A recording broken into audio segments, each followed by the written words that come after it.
Blood in the Shadows, the murder that shook a quiet town. In the heart of a small American town, where everyone knows everyone, where doors are left unlocked, and secrets are supposed to stay buried, one night changed everything. By the morning of September 14th, there was no going back.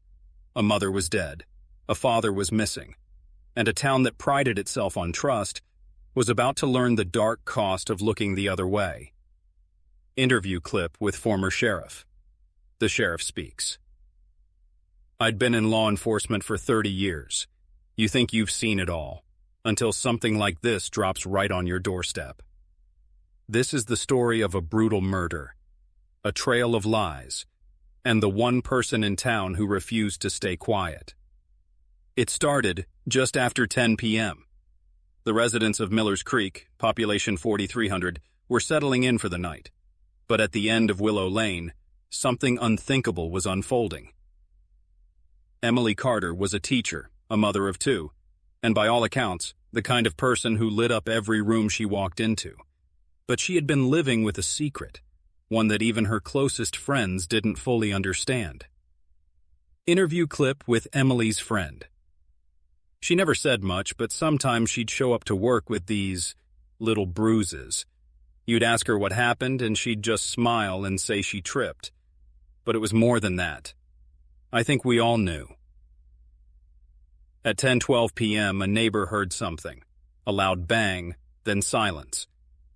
She thought it was nothing, until she saw a shadow moving quickly through the Carters' backyard.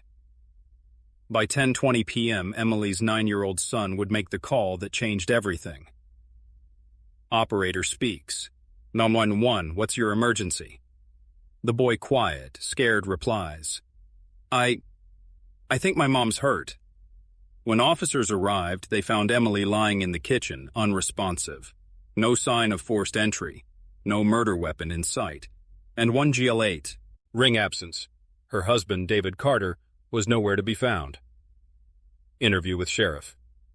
The husband always comes to mind first, but in this case, well, nothing was adding up. From the outside, the Carters were the picture of stability. Emily was beloved at Miller's Creek Elementary. David ran a small construction business. They had 2 beautiful children, a Labrador named Scout, and a home straight out of a postcard. But like many perfect pictures, this one had cracks. Interview with Emily's colleague speaks. Emily was the kind of teacher kids remembered for years. She brought in snacks on Fridays, stayed after school to help with homework. But there was always this shadow over her. Sometimes you'd catch her staring out the window like she was somewhere else. David Carter, on the other hand, was a different story, charming in public but with a temper that people only whispered about. And whispers travel fast in small towns. Interview with local bartender. He was fine most nights, but if you caught him on a bad one, forget it. You'd see this look in his eyes, like a switch flipped, and you'd know to back off. Behind closed doors, Emily's life wasn't the fairy tale people imagined, but she kept up appearances until one night when a neighbor's doorbell camera caught something that would become crucial to the case. The video never made it to the police, not until after the murder, and by then, David was already gone. By sunrise on September 14th, Miller's Creek was swarming with law enforcement. Roads were blocked.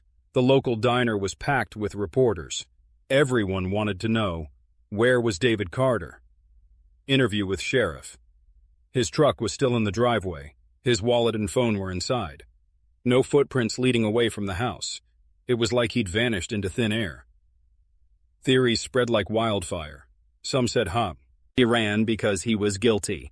Others swore he'd been taken, that the real killer was still out there, and then a break in the case. From an unlikely source.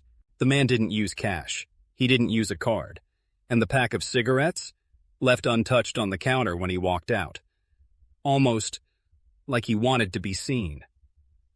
Interview with state investigator. That's when I started thinking, maybe this wasn't just a murder. Maybe it was a message. As the search for David Carter intensified, one detective dug deeper, not into the present, but into the past. That's when a name from a cold case file caught his attention. 15 years earlier, in a neighboring town, a 19-year-old named Kyle Dawson had been found dead in the river.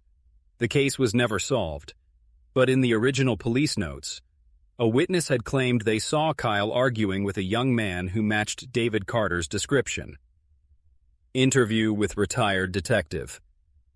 We never had enough to arrest him, but hearing his name come up again, my gut told me this wasn't a coincidence.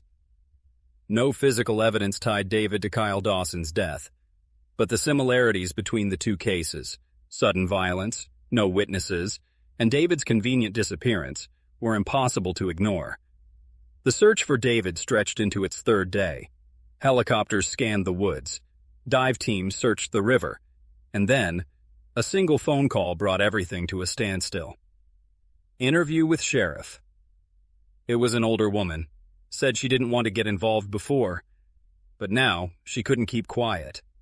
She told us David had come to her door at 4 a.m. dripping wet, asking for a ride. She refused, and she swore she saw something dark under his fingernails. For investigators, it was the first solid lead, but it also raised more questions. Why go to her house? Why not run farther? And most importantly, if David Carter was still out there, was he hunting his next victim or running from someone else entirely? In a place where everyone knows everyone. Maybe nobody really knows anyone at all. Small towns like Miller's Creek are supposed to be safe. A place where children play until the streetlights come on, where neighbors share sugar over the fence, and the loudest sound at night is the wind through the trees. But safety is fragile. One violent act, one moment in the dark, can rip through that peace like a lightning strike, leaving behind only questions, fear, and grief. For Emily's children, the questions will last a lifetime. For her friends and students, her absence will be felt in every quiet hallway, every empty chair. And for the rest of Miller's Creek, the trust they once had in their neighbors may never fully return. And then there's David Carter, husband, father, business owner, suspect. Was he the man everyone thought he was, or something far darker? Is he still out there? Or has someone already silenced him for good? Sometimes the truth hides in plain sight. Sometimes it hides in the shadows. And sometimes the shadows are where the truth lives forever. In Miller's Creek, the shadows still remain. And until someone brings the light, no one is safe.